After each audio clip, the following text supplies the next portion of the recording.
ನಮಸ್ಕಾರ ಸ್ನೇಹಿತರೆ, welcome back to ನಿಮ್ಮ ಪರಿಸರ ಪ್ರಪಂಚ. ಐ ಹೋಪ್ ಎಲ್ಲ ಚೆನ್ನಾಗಿದ್ದೀರಿ ಅಂತ ಭಾವಿಸ್ತೀನಿ. ನಾನು ಕೂಡ ತುಂಬ ಚೆನ್ನಾಗಿದ್ದೀನಿ.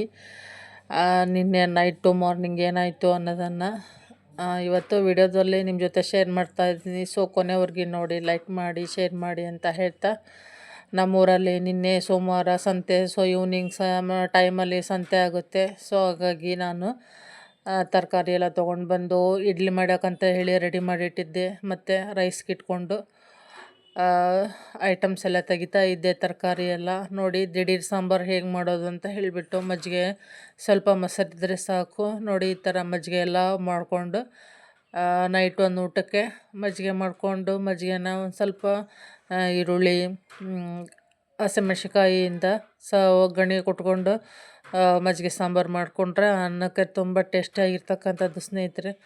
ನೋಡಿ, ಈ ಥರ ಆಗ್ತಿದೆ. ಸ್ವಲ್ಪ ಈರುಳ್ಳಿ ಕಲರ್ ಚೇಂಜ್ ಆದರೆ ಸಾಕು, ಅದೇನು ಜಾಸ್ತಿ ಬೇಯಬೇಕು ಅನ್ನೋ ಏನಿಲ್ಲ. ನೋಡಿ, ಈ ಥರ ಕಾಣಿಸ್ತಾ ಇದೆ. ಸೊ ಕೇವಲ ಒಂದು 5 ನಿಮಿಷದಲ್ಲಿ ಮಾಡ್ಕೊಳ್ತಕ್ಕಂಥ ಕೆಲಸ ಸ್ನೇಹಿತರೆ. ಹಾಗೆಯೇ ಇವತ್ತು ಬೆಳಗ್ಗೆ ಇಡ್ಲಿ ಮಾಡೋಣ ಅಂತ ಹೇಳಿಬಿಟ್ಟು ರೆಡಿ ಮಾಡಿದ್ದೆ. ಅದು ನೋಡಿ, ಒಂದು ಸ್ವಲ್ಪ ಹಿಟ್ಟೆಲ್ಲ ಹಾಕ್ಕೊಂಡು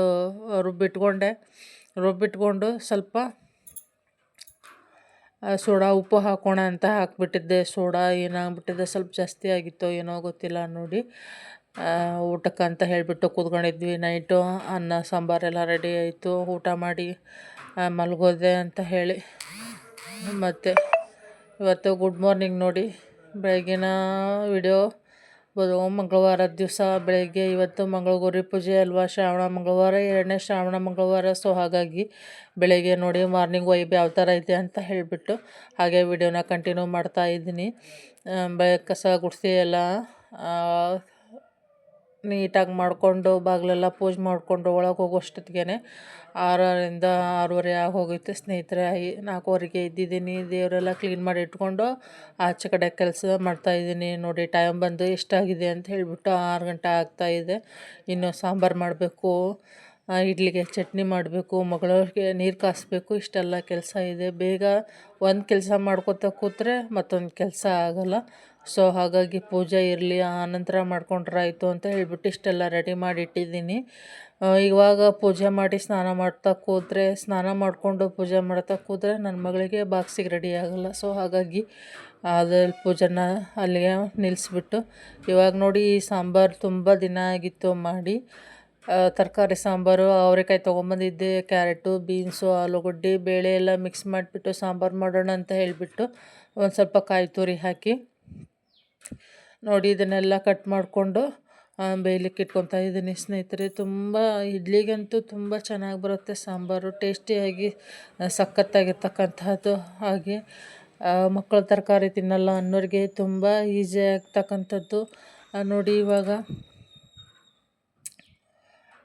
ಟೊಮೆಟೊಕಾಯಿ ತೊಗೊಂಡು ಬಂದಿದ್ದೆ. ಟೊಮೆಟೊಕಾಯಿ, ಕೊತ್ತಂಬರಿ ಅದೆಲ್ಲ ತೊಗೊಂಡು ಟೊಮೆಟೊಕಾಯಿ ಚಟ್ನಿ ಮಾಡೋಣ ಅಂತ ಹೇಳಿಬಿಟ್ಟು ಕೊಬ್ಬರಿ ಎಲ್ಲ ಕಟ್ ಮಾಡಿ ಇಟ್ಕೊಂಡೆ. ಕಾಯಿಗೂ ಇದು ಚಟ್ನಿಗೂ ಆಯಿತು, ಮತ್ತು ಇದು ಸಾಂಬಾರಿಗೂ ಆಯಿತು ಅಂತ. ನೋಡಿ, ಒಂದು ಕೆಲಸ ಮಾಡಬೇಕಂದ್ರೆ ಇಷ್ಟೆಲ್ಲ ಆಗುತ್ತೆ, ರಿಸ್ಕು. ಎಲ್ಲ ತೆಗಿಬೇಕು, ಕ್ಲೀನ್ ಮಾಡಬೇಕು, ಮಾರ್ನಿಂಗು ಎಷ್ಟು ಕೆಲಸ ಇರುತ್ತೆ ಅಂತ ಹೇಳಿಬಿಟ್ಟು ಹೆಣ್ಮಕ್ಳಿಗೆ ಯಾಕೆ ಇಷ್ಟೆಲ್ಲ ಅನ್ನಂಗಾಗುತ್ತೆ ಒಂದೊಂದು ಸರಿ. ನೋಡಿ, ಇವಾಗ ಹಸಿ ಶುಂಠಿ, ಬೆಳ್ಳುಳ್ಳಿ ಪೇಸ್ಟ್ ಮಾಡ್ಕೋಬೇಕು. ಪೇಸ್ಟ್ ಮಾಡ್ಕೊಂಡ ನಂತರ ಸಾಂಬಾರಿಗೆ ಹಾಕಿ ಮಿಕ್ಕಿದ್ದನ್ನು ಇಡ್ಲಿ ಚಟ್ನಿಗೆ ಮಾಡಿದ್ರಾಯಿತು ಅಂತ ಹೇಳಿಬಿಟ್ಟು ಎಲ್ಲ ಒಂದೇ ಕಡೆಗೆ ಹಾಕ್ಕೊಂಡಿದ್ದೀನಿ ಸ್ನೇಹಿತರೆ. ಸೊ ನೋಡಿ, ಇವಾಗ ಟೊಮೆಟೊಕಾಯಿ ಏನು ಕಟ್ ಮಾಡಿ ಇಟ್ಕೊಂಡಿದ್ನಲ್ಲ ಅದನ್ನ ಫ್ರೈ ಮಾಡ್ಕೋಬೇಕು. ಸ್ವಲ್ಪ ಹುಣಸೆ ಹುಳಿ ಹಾಕೋ ಅವಶ್ಯಕತೆ ಇಲ್ಲ ಟೊಮೆಟೊ ಹಾಕಿದರೆ. ಸೊ ಟೊಮೆಟೊಕಾಯಿ ಹಾಕಿದರೆ ನಿನ್ನೆ ಸಂತೆಯಲ್ಲಿ ತೊಗೊಂಡು ಬಂದಿದ್ದೆ. ಟೊಮೆಟೊಕಾಯಿ ಹಾಕಿ ಮಾಡಿದರೆ ತುಂಬ ಚೆನ್ನಾಗಿ ಬರುತ್ತೆ, ಟೇಸ್ಟಿಯಾಗಿ ಬರುತ್ತೆ ಅಂತ ಅಂದ್ಬಿಟ್ಟು ಒಂದು 3 ಟೊಮೆಟೊಕಾಯಿ ತೊಗೊಂಡು ಚಟ್ನಿ ಮಾಡಿದೆ. ಟೊಮೆಟೊಕಾಯಿ ಚಟ್ನಿ ಸೂಪರಾಗಿರ್ತಕ್ಕಂಥದ್ದು ಸ್ನೇಹಿತರೆ. ಹುಣಸೆ ಹುಳಿ ತಿನ್ನಲ್ಲ ಅನ್ನೋರು ಈ ಥರ ಟೊಮೆಟೊಕಾಯಿ ಹಾಕಿ ಮಾಡಿ ನೋಡಿ. ಕೊಬ್ಬರಿ ಎಲ್ಲ ನುಣ್ಣಗೆ ರುಬ್ಕೊಂಡಿದ್ದೆ. ಇವಾಗ ಸಾಂಬಾರಿಗೆ ಎಲ್ಲ ರೆಡಿಯಾಗಿದೆ, ಜಜ್ಜಿಟ್ಕೊಂಡಿದ್ದೀನಿ ಬೆಳ್ಳುಳ್ಳಿ ಅದೆಲ್ಲ. ಸೊ ಸಾಂಬಾರಿಗೆ ಒಗ್ಗರಣೆ ಕೊಡಬೇಕು. ಒಂದು ಕಡೆ ನೀರಿಟ್ಟಿದ್ದೀನಿ, ಒಂದು ಕಡೆ ಇದನ್ನು ಕೆಲಸ ಮಾಡ್ತಾಯಿದ್ದೀನಿ. ಇವಾಗ ನೋಡಿ, ಇದೆಲ್ಲ ಬೆಂದಿದೆ ಕುಕ್ಕರು. ಸೊ ಹಾಗೆ ನೀರಿಟ್ಟಿದ್ದೀನಿ ನನ್ನ ಮಗಳಿಗೆ. ಎಷ್ಟು ಬೇಗ ಮಾಡ್ತೀನಿ ಅಂದ್ರೂ ಟೈಮ್ ಆಗೋಗುತ್ತೆ ಸ್ನೇಹಿತರೆ ತುಂಬ. ನೋಡಿ, ಇವಾಗ ಸಾಂಬಾರು ಮಾಡೋಕ್ಕೆ ರೆಡಿ ಮಾಡಿಟ್ಕೊಂಡಿದ್ದೀನಿ. ಎಲ್ಲ ಬೆಂದಿದೆ ತರಕಾರಿ. ಸೊ ಇವಾಗ ಎಣ್ಣೆ ಕಾದಿದೆ, ಸಾಂಬಾರಿಗೆ ಒಗ್ಗರಣೆ ಹಾಕ್ಕೊಂಡು ಶುಂಠಿ ಬೆಳ್ಳುಳ್ಳಿ ಮತ್ತು ಕಾಯಿ ತುರಿ ಏನು ಪೇಸ್ಟ್ ಮಾಡ್ಕೊಂಡಿದ್ನಲ್ಲ ಅದು ಸ್ವಲ್ಪ ಹಸಿ ವಾಸನೆ ಹೋಗೋವರೆಗೂ ಕೈ ಆಡ್ಕೋಬೇಕು ಚೆನ್ನಾಗಿ. ಕೈ ಆಡ್ಕೊಂಡ ನಂತರ ಮಿಕ್ಕಿದ್ದೆಲ್ಲ ಅದನ್ನು ತರಕಾರಿಗೆ ಏನು ಬೇಯಿಸಿಟ್ಟಿರ್ತೀವಲ್ವ ಬೇಳೆ ಅದೆಲ್ಲ ಕುಕ್ಕರಲ್ಲಿ ಅದನ್ನು ಹಾಕಿ ಸಾಂಬಾರು ಪೌಡ್ರು ಅದೆಲ್ಲ ಹಾಕಿ ಉಪ್ಪು ಬೆಲ್ಲ ಹಾಕಿದರೆ ಮುಗೀತು ಸ್ನೇಹಿತರೆ. ನೋಡಿ ಸಾಂಬಾರು ಇಷ್ಟು ಈಸಿಯಾಗಿ ಮಾಡ್ತಕ್ಕಂಥದ್ದು, ತುಂಬ ಸಿಂಪಲ್ಲು, ಹಾಗೆ ಹೆಲ್ದಿ ಕೂಡ ಅಂತ ಹೇಳ್ಬೋದು. ತರಕಾರಿ ಅಂಶ ಇರುತ್ತಲ್ಲ, ವಿಟಮಿನ್ಸ್ ಎಲ್ಲ, ಸೊ ಹಾಗಾಗಿ ಮಕ್ಕಳಿಗೆ ಈ ಥರ ಒಂದು ಸಾಂಬಾರು ಮಾಡಿಕೊಡಿ, ತುಂಬ ಟೇಸ್ಟಿಯಾಗಿರುತ್ತೆ, ತುಂಬ ಇಷ್ಟಪಡ್ತಾರೆ. ಹಾಗೆ ಚಟ್ನಿ ಸಹ ಆಯಿತು ನೋಡಿ. ಇವಾಗ ಇಷ್ಟೆಲ್ಲ ಚಪಾತಿ ಬಿದ್ದಿದೆ, ಇಷ್ಟೆಲ್ಲ ಗಲೀಜಾಗಿದೆ ಮನೆ. ಸೊ ಅದನ್ನೆಲ್ಲ ತಲೆಗಿಬೇಕು ಅನ್ನೋದೇ ಒಂದು ದೊಡ್ಡ ತಲೆನೋವಾಗುತ್ತೆ. ಇವತ್ತು ಯಾಕಾದರೂ ಇಡ್ಲಿಗೆ ಹಮ್ಮಿಕೊಂಡಿದ್ದೀನೋ ಅನಿಸ್ಬಿಡ್ತು ನೋಡಿ. ಟೈಮ್ ಬಂದು 7 ಗಂಟೆ ಆಗೇ ಬಿಡ್ತು. ಇನ್ನು ನನ್ನ ಮಗ ಸ್ನಾನ ಮಾಡಿಸ್ಬೇಕು. ಅಪ್ಪ ಬೆಳಗ್ಗೆನೇ ಇಷ್ಟೊಂದು ಕೆಲಸ ಆಗುತ್ತೆ ನೋಡಿ. ಸಾಂಬಾರು ಸಹ ರೆಡಿ ಆಯಿತು ನೋಡಿ, ಎಷ್ಟು ನೀಟಾಗಿ ಕುದೀತಾ ಇದೆ ನೋಡಿ. ಇವತ್ತೇನು ಯಾವ ಗಳಿಯಲ್ಲಿ ಇದ್ದಿದ್ದು ಏನೋ ಕೆಲಸದ ಮೇಲೆ ಕೆಲಸ ತಪ್ಪಿನೇ ಇಲ್ಲ. ಹಾಲಿಟ್ಟಿದ್ದೆ ಒಲೆ ಮೇಲೆ ಕಾಯಲಿಕ್ಕೆ ಅಂತ ಹೇಳಿಬಿಟ್ಟು ಹಾಲೆಲ್ಲ ಸಿಡ್ದು ಮತ್ತೆ ಗ್ಯಾಸ್ ಒರೆಸೋಂಗಾಯಿತು ಒಲೆ ಎಲ್ಲ. ಸೊ ತುಂಬ ಬೇಜಾರಾಯಿತು ನನಗೆ. ಏನಪ್ಪ ಇವತ್ತು ಇಷ್ಟು ಕೆಲಸ ಮಾಡಬೇಕು ಮತ್ತು ಇದಾಯ್ತಲ್ಲ ಅಂತ ಹೇಳಿಬಿಟ್ಟು ನೋಡಿ. ಇವಾಗ ಇಷ್ಟು ಸ್ವಚ್ಛ ಮಾಡಿಕೊಂಡು ಮಗಳ ಬಾಕ್ಸ್ ರೆಡಿ ಮಾಡಿಡೋಕ್ಕಂತ ಹೇಳಿಬಿಟ್ಟು, ಸಾಂಬಾರು ಬಿಸಿಯಾಗಿತ್ತಲ್ವ ಸ್ವಲ್ಪ ತಣ್ಣಗಾಗಲಿ ಅಂತ ಹೇಳಿಬಿಟ್ಟು ಹಾಗೆ ಬಾಕ್ಸಿಗೆ ಹಾಕಿಟ್ಟಿದ್ದೆ. ಇವಾಗ ನೋಡಿ ನಮ್ಮ ಮನೆಯವ್ರು ಹೂವೆಲ್ಲ ತೊಗೊಂಡು ಬಂದು ಪೂಜೆಗೆ ಏರಿಸಿದ್ದಾರೆ. ನಾನು ಕಳಸ ದೀಪ ಎಲ್ಲ ಸ್ವಚ್ಛ ಮಾಡ್ಕೊಂಡು ಇಟ್ಟಿದ್ದೆ. ಸೊ ಅದನ್ನು ಮಾಡಬೇಕು. ನನ್ನ ಮಗಳ ಬಾಕ್ಸ್ ಎಲ್ಲ ರೆಡಿ ಆಯಿತು. ಅವಳು ಒಬ್ಬಳು ಹೊರಗೆ ಹೋದ್ಲು ಅಂದರೆ ನನಗೆ ಮಿಕ್ಕಿದ ಕೆಲಸ ಈಸಿ ಆಗುತ್ತೆ. ಯಾಕಂದರೆ ತಲೆ ಬಾಚಬೇಕು, ಎಲ್ಲ ರೆಡಿ ಮಾಡಿಕೊಟ್ರೆ ಚೆನ್ನಾಗಿ. ಸೊ ಹಾಗಾಗಿ ಮಕ್ಕಳಿಗೆ ಪೇಷನ್ಸ್ ಬೇಕು ಮನೆಯಲ್ಲಿ ಬೆಳಗ್ಗೆ ಇದು ಮಾಡಲಿಕ್ಕೆ ಅಂತ ಹೇಳಿಬಿಟ್ಟು ನೋಡಿ. ಇವಾಗ 7:30 ಆಗಿದೆ. ತಿಂತಾ ಇದ್ದಾಳೆ, ಇನ್ನೂ ತಲೆ ಬಾಚಬೇಕು ಅವಳದು. ಇಷ್ಟೆಲ್ಲ ಕೆಲಸ ಆಗುತ್ತೆ. 4:15 ಎದ್ದಿದ್ದೀನಿ ಅನ್ನೋದಷ್ಟೇ ಸ್ನೇಹಿತರೆ. ಕೆಲಸಗಳು ಸಿಕ್ಕಾಪಟ್ಟೆ ಆಗುತ್ತೆ. ಆಮೇಲೆ ನೋಡಿ ಇವಾಗ ಪೂಜೆ ಆಯಿತು. ಒಂದು 9:30 10 ಗಂಟೆ ಆಯಿತು ನನ್ನ ಪೂಜೆ ಎಲ್ಲ ಮುಗಿಸೋಷ್ಟೊತ್ತಿಗೆ. ಈ ಥರ ಬೇಗ ಪೂಜೆ ಆದರೆ ಏನೋ ಒಂಥರ ಮನಸ್ಸಿಗೆ ನೆಮ್ಮದಿ. ಮಾಡೋ ಕೆಲಸದಲ್ಲಿ ಸ್ವಲ್ಪ ವ್ಯತ್ಯಾಸ ಆದ್ರೂ ಬೇಜಾರಾಗುತ್ತೆ. ಸೊ ಹಾಗಾಗಿ ಎಲ್ಲ ನೀಟಾಗಿ ನೋಡಿಕೊಂಡು ನಿಧಾನಕ್ಕೆ ಆರಾಮಾಗಿ ಮಾಡೋಣ ಅಂತ ಹೇಳ್ಬಿಟ್ಟು ಅವಳನ್ನು ಕಳಿಸಿ ಇದ್ದಿದ್ದ ಪಾತ್ರೆ ಎಲ್ಲ ತಿಕ್ಬಿಟ್ಟು ಪೂಜೆ ಸ್ನಾನ ಗೀನ ಮಾಡಿ ಪೂಜೆಗೆಲ್ಲ ರೆಡಿ ಮಾಡ್ಕೊಂಡಿದ್ದೆ ಸ್ನೇಹಿತರೆ. ಸೊ ಹೇಗಾಗಿದೆ ಅನ್ನೋದನ್ನು ಕಮೆಂಟ್ ಮೂಲಕ ತಿಳಿಸಿ. ನನಗಂತೂ ಈ ಥರ ಪೂಜೆ ಪುನಸ್ಕಾರ ಮಾಡಬೇಕಂದ್ರೆ ತುಂಬ ಇಷ್ಟ, ಸಿಕ್ಕಾಪಟ್ಟೆ ಇಷ್ಟ ಆಗುತ್ತೆ. ಅದೇನೋ ಗೊತ್ತಿಲ್ಲ ನನಗೆ ಮುಂಚಿಂದನೂ ಒಂಥರ ದೈವ ಭಕ್ತಿ ಅಂತಲೇ ಅನಿಸುತ್ತೆ ನನಗೆ. ಯಾವುದಾದ್ರೂ ಪೂಜೆ ಆಯಿತು ನಿಷ್ಠೆಯಿಂದ ಬೇಗ ಮಾಡಿ ಮುಗಿಸ್ಬಿಡ್ಬೇಕು ಅನ್ನೋದೇ ಒಂದು ನನ್ನ ಉದ್ದೇಶ. ಸೊ ಹಾಗಾಗಿ ಇವತ್ತೇನಾಯಿತು ನೋಡಿ, ಇಷ್ಟೆಲ್ಲ ಮಾಡ್ಕೋಬೇಕಂದ್ರೂ ಏನಿಲ್ಲ ಅಂದ್ರೆ ಒಂದು 10 ಗಂಟೆ ಆಗ್ತಾ ಬಂತು ಟೈಮು. ಅಷ್ಟರ ಆಯ್ತಲ್ಲ ಅಂತ ಹೇಳಿಬಿಟ್ಟು ಮಾಡಿ ಮುಗಿಸಿದೆ ಸ್ನೇಹಿತರೆ. ನೋಡಿ ಸಂಜೆ ಮುಂದೆ ಎಲ್ಲ ಉಡಿ ತುಂಬಿಸಿದೆ. ಒಂದು 5 ಮಂದಿ ಎಷ್ಟಾಗುತ್ತೋ ಅಷ್ಟು ಮಂದಿ ಕರೆದ್ಬಿಟ್ಟು ರೆಡಿ ಮಾಡಿಟ್ಟಿದ್ದೀನಿ. ನಮ್ಮ ಯುಕ್ತಿ ಬಂದಿದ ಮೇಲೆ, ನನ್ನ ಮಗಳು ಸ್ಕೂಲಿಂದ ಬಂದಿದ ಮೇಲೆ ಉಡಿ ತುಂಬಿದ್ರಾಯಿತು ಅಂತ ಹೇಳಿಬಿಟ್ಟು ನಿನ್ನೆ ದಿವಸ ಸಂತೆ ಮಾಡಿಕೊಂಬಂದೆ. ಅದೆಲ್ಲ ನೂಲು ಅದೆಲ್ಲ ತೆಗೆದಿಟ್ಟಿದ್ದೀನಿ. ಸಂಜೆ ಮುಂದೆ ಉಡಿ ತುಂಬಿದರೆ ಆಯಿತು ಸ್ನೇಹಿತರೆ. ಸೊ ನೀವು ಯಾವ ಥರ ಮಾಡ್ತೀರಿ ಅನ್ನೋದನ್ನು ಹೇಳಿ.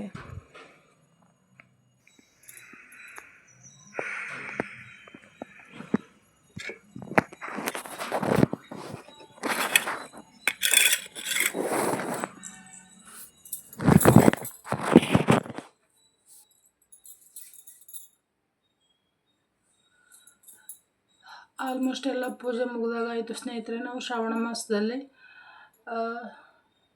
ಸಂಕ್ಷಿಪ್ತವಾಗಿ ಮಾಡ್ತಕ್ಕಂಥದ್ದು ಮಂಗಳಗೌರಿ ಪೂಜೆ. ಸೊ ಪ್ರತಿ ವರ್ಷವೂ ಮಾಡ್ತೀನಿ 4 ವಾರನೂ. ತುಂಬ ಏನೋ ಪೀಸ್ಫುಲ್ ಅಂತಲೇ ಹೇಳ್ಬೋದು. ಮದುವೆ ಆಗಿ ಫಸ್ಟ್ ಶ್ರಾವಣ ಬರುತ್ತಲ್ಲ ಆವಾಗ 5 ವರ್ಷ ಕಂಟಿನ್ಯೂಸ್ ಆಗಿ ದೊಡ್ಡದಾಗಿ ಮಾಡಿದ್ದೀನಿ.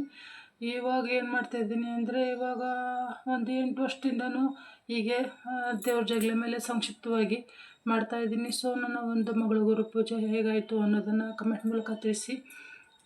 ನನಗೆ ಈ ಥರ ಪೂಜೆ ಅದೆಲ್ಲ ಮಾಡಬೇಕಂದ್ರೆ ತುಂಬ ಇಷ್ಟ. ಸೊ ಹಾಗಾಗಿ ನಾನು ಇವತ್ತು ಬೆಳಗ್ಗೆ ಬೇಗನೆ ಎದ್ದೆ, 4:15ಗೆ ಎದ್ದೆ.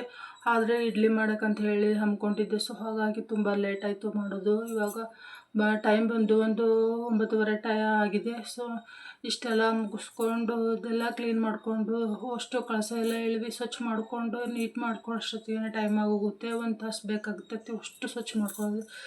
ಅದೆಲ್ಲ ಮಾಡಿಕೊಂಡು ದೇವ್ರ ಪೂಜೆ ಮುಗಿಸೋ ಅಷ್ಟೊತ್ತಿಗೆ ಟೈಮ್ ಆಗುತ್ತೆ. ಸೊ ತೀರಾ ಲೇಟ್ ಆದರೆ ಸರಿ ಅನಿಸಲ್ಲ ಅಂತ ಹೇಳಿಬಿಟ್ಟು ಇವತ್ತು ಬೆಳಗ್ಗೆ ಬೇಗ ಎದ್ದಿದ್ದೆ. ಮೊದಲೇ ವಾರ ತುಂಬ ಲೇಟಾಗಿ ಹೋಗಿತ್ತು ಪೂಜೆ ಮಾಡೋದು. ಸೊ ಅದಕ್ಕೆ ಇವತ್ತು ಹಾಗಾಗಬಾರ್ದು ಅಂತ ಹೇಳಿಬಿಟ್ಟು ಬೇಗ ಇದ್ದೆ. ಬಟ್ ಏನಾಯಿತು ಅಂದರೆ ನನ್ನ ಮಗಳಿಗೆ ಬಾಕ್ಸ್ ರೆಡಿ ಮಾಡಬೇಕಲ್ವ. ಸೊ ಹಾಗಾಗಿ ಸಾಂಬಾರು ಮಾಡಿ, ಚಟ್ನಿ ಮಾಡಿ, ಇಡ್ಲಿ ಅದೆಲ್ಲ ಮಾಡಿಬಿಟ್ಟು ಅವಳೇ ನೀರು ಕಾಯಿಸಿ ಅಷ್ಟೊತ್ತಿಗೆ ತುಂಬ ಟೈಮ್ ಆಗೋಗಿತ್ತು. ಸೊ ಅವಳು ಹೋದಳು. ನಾನು ಸಹ ಕಲ್ಲು ಒರೆಸ್ಕೊಳ್ಳೋದು, ಪಾತ್ರೆ ತಿಕ್ಕೊಳ್ಳೋದು ಇದೆಲ್ಲ ಇರುತ್ತಲ್ಲ. ಸೊ ಹಾಗಾಗಿ ಇದೆಲ್ಲ ಮುಗಿಸ್ಕೊಂಡು ಪೂಜೆ ಮಾಡೋ ಅಷ್ಟೊತ್ತಿಗೆ ಇಷ್ಟೊತ್ತಾಯಿತು ಸ್ನೇಹಿತರೆ.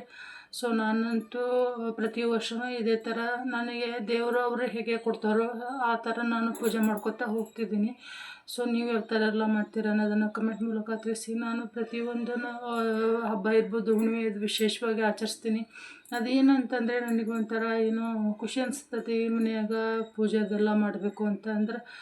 ಸೊ ನಾನು ಶುಕ್ರವಾರನೂ ಅಷ್ಟೇ, ಮಂಗಳವಾರ, ಬುಧವಾರ ಈ ಥರ ಯಾವ ವಾರ ಆದರೆ ಅಷ್ಟೇ, ನಾನು ಯಾವ ವಾರ ಹುಣ್ಣಿಮೆ, ಅಮಾವಾಸ್ಯೆ ಯಾವುದಾರ ಬರಲಿ, ನಾ ಎದ್ದು ಫಸ್ಟು ಮನೆಯಲ್ಲಿ ಕಸ ಗುಡಿಸಿ ನೆಲ ಒರೆಸಿ ಪೂಜೆ ಮಾಡಿದ್ರೇ ನನಗೇನೋ ಒಂಥರ ನೆಮ್ಮದಿ. ಸೊ ಹಾಗಾಗಿ ಅದು ನನಗೆ ಅಭ್ಯಾಸ ಬಂದುಬಿಟ್ಟಿದೆ. ಇನ್ನು ಏನಿದೆ ಅಂದರೆ ಸಾಯಂಕಾಲ 5 ಮಂದಿ 9 ಮಂದಿ ಮುತ್ತೈದೆಯರಿಗೆ ಬರ್ತಾರೋ ಹಾಗೆ ಅರ್ಶಿನ ಕುಂಕುಮ ಕೊಟ್ಟು ಉಡಿ ತುಂಬಿದರೆ ಆಯಿತು ಸ್ನೇಹಿತರೆ ಇವತ್ತಿನ ಒಂದು ವಾರದ ಪೂಜೆ. ಸೊ ತಾಯಿ ದೇವಿ ಯಾವ ಥರ ಕೊಡ್ತಾಳೋ ಆ ಥರ ನಡೆಸ್ಕೊತಾ ಹೋಗ್ತಾ ಇದ್ದೀನಿ. ಪ್ರತಿ ವರ್ಷವೂ ಇದೇ ಥರ ಸಂಕ್ಷಿಪ್ತವಾಗಿ ಮಾಡ್ತಾಯಿದ್ದೀನಿ. ಸೊ ಅದು ಬಿಟ್ಟರೆ ಅದೇನು ಅಷ್ಟೊಂದು ಇದು ಅನಿಸಲ್ಲ, ಮನಸ್ಸಿಗೆ ನೆಮ್ಮದಿ ಅನಿಸಲ್ಲ. ಸೊ ಹಾಗಾಗಿ ನಾನೇನು ಎಷ್ಟು ಸಂಕ್ಷಿಪ್ತ ಆಗುತ್ತೋ ಅಷ್ಟು ತೀರಾ ಗ್ರ್ಯಾಂಡ್ ಆಗಲಿಲ್ಲ ಅಂದ್ರೂ ಸಂಕ್ಷಿಪ್ತವಾಗಿ ಮಾಡ್ಕೊಂಡು ಹೋಗೋಣ ಅಂತ ಹೇಳಿಬಿಟ್ಟು, ಗ್ರ್ಯಾಂಡ್ ಅಂತಂದರೆ 5 ವರ್ಷ ಮೊದಲು ನೀಟಾಗಿ ಮಾಡಿದೆ. ಅದಾದ ನಂತರ ಬಾಗಿನ ಕೊಟ್ಟ ನಂತರ ಈ ಥರ ಮಾಡ್ಕೊತಾ ಹೋಗ್ತಾಯಿದ್ದೀನಿ. ಇವಾಗೆಲ್ಲ ಫೈನಲ್ ಪೂಜೆ ಎಲ್ಲ ಆಯಿತು ಸ್ನೇಹಿತರೆ. ಸೊ ಇವತ್ತು ನಮ್ಮೂರಲ್ಲಿ ಒಂದು ಏನೋ ಕರೆಂಟಿಂದ ಇದು ಆಗ್ತಾಯಿದೆ ಅಂತ 10 ಗಂಟೆ ಹೋಗ್ತಾ ಪವರು, ಅದಕ್ಕಾಗಿ ಬೇಗ ಬೇಗ ಕೆಲಸ. ಮತ್ತು ಪವರ್ ಇರಲಿಲ್ಲ ಅಂದರೆ ನೀಟಾಗಿ ಅನಿಸಲ್ಲ, ಕತ್ಲೆಲ್ಲ ಕೆಲಸ ಮಾಡೋಕೆ ಇಂಟ್ರೆಸ್ಟ್ ಅನಿಸಲ್ಲ. ಹಾಗಾಗಿ ಬೇಗ ಬೇಗ ಕೆಲಸ ಮುಗಿಸ್ಕೊಳ್ಳೋಣ ಅಂತ ಹೇಳಿಬಿಟ್ಟು ಇಷ್ಟು ಮಾಡಿದ್ದೆ ಸ್ನೇಹಿತರೆ. ಸೊ ನನ್ನ ಒಂದು ಪರಿಸರ ಪ್ರಪಂಚ ವಿಡಿಯೋ ಕೊನೆವರೆಗೆ ನೋಡಿ, ಲೈಕ್ ಮಾಡಿ, ಶೇರ್ ಮಾಡಿ. ಸೊ ಈ ವಿಡಿಯೋ ಇಷ್ಟ ಆಗಿದ್ದಲ್ಲಿ ದಯವಿಟ್ಟು ಕಮೆಂಟ್ ಮಾಡೋದನ್ನು ಮರಿಬೇಡಿ ಸ್ನೇಹಿತರೆ. ಹಾಗೆ ಸಬ್ಸ್ಕ್ರೈಬ್ ಮಾಡ್ಕೊಳ್ಳಿ. ಇದನ್ನು ನಿನ್ನೆ ನೈಟು ಮಾರ್ನಿಂಗ್ ಯಾವ ಥರ ಆಯಿತು ಅನ್ನೋದನ್ನು ಎಲ್ಲದನ್ನು ವಿಡಿಯೋ ಅಪ್ಲೋಡ್ ಮಾಡಿ ತೋರಿಸ್ತೀನಿ. ಸೊ ನನಗೆ ಈ ಥರ ಒಂದು ಕೆಲಸ ಮಾಡಲಿಕ್ಕೆ ಆಯಿತು. ಬೇಗ ಎದ್ದು ನನಗೆ ಯಾವ ಜರಿಕೆನೂ ಇಲ್ಲ, ನಾನು ಬೇಗ ಬೇಗ ಎದ್ದು ಕೆಲಸ ಆಲ್ಮೋಸ್ಟ್ ಮಾಡ್ಕೊಂಡು ಬಿಡ್ತೀನಿ ಪೂಜೆ ಅದೆಲ್ಲ ಇದ್ದಾಗ. ಸೊ ಅದಕ್ಕೆ ಇವತ್ತು ಸಹ ಮಾಡೋಣ ಅಂದೆ. ಬಟ್ ಬೇಗ ಅಂದ್ರೂ ಆಗಲೇ ಇಲ್ಲ. ನನ್ನ ಮಗಳಿಗೆ ಬಾಕ್ಸ್ ಎಲ್ಲ ಕಟ್ಟೋದಿತ್ತು. ಹಾಗೆ ರೊಟ್ಟಿ ಚಪಾತಿ ಹಾಕಿ ಮಾಡಿದರೆ ಬೇಗ ಆಗಿರೋದು. ಬಟ್ ಇಡ್ಲಿಗೆ ಸಾಂಬಾರು ಚಟ್ನಿ ಅದೆಲ್ಲ ಮಾಡ್ಕೊತ ನಿಂತ್ಕೊಂಡೆ, ಲೇಟಾಗೋಯಿತು. ಹಾಗಾಗಿ ಪೂಜೆ ಈಗ ಆಯಿತು ಸ್ನೇಹಿತರೆ. ಸೊ ದಯವಿಟ್ಟು ಹೇಗೆ ಅನ್ನಿಸ್ತು ಅನ್ನೋದನ್ನು ಕಮೆಂಟ್ ಮೂಲಕ ತಿಳಿಸಿ. ನೆಕ್ಸ್ಟು ತಿಂಡಿ ಅದು ಮಾಡ್ಕೊಂಡು ತಿಂದು ಅದೆಲ್ಲ ಮಾಡ್ತೀವಿ. ಮತ್ತೆ ಸಿಗ್ತೀನಿ ಸ್ನೇಹಿತರೆ.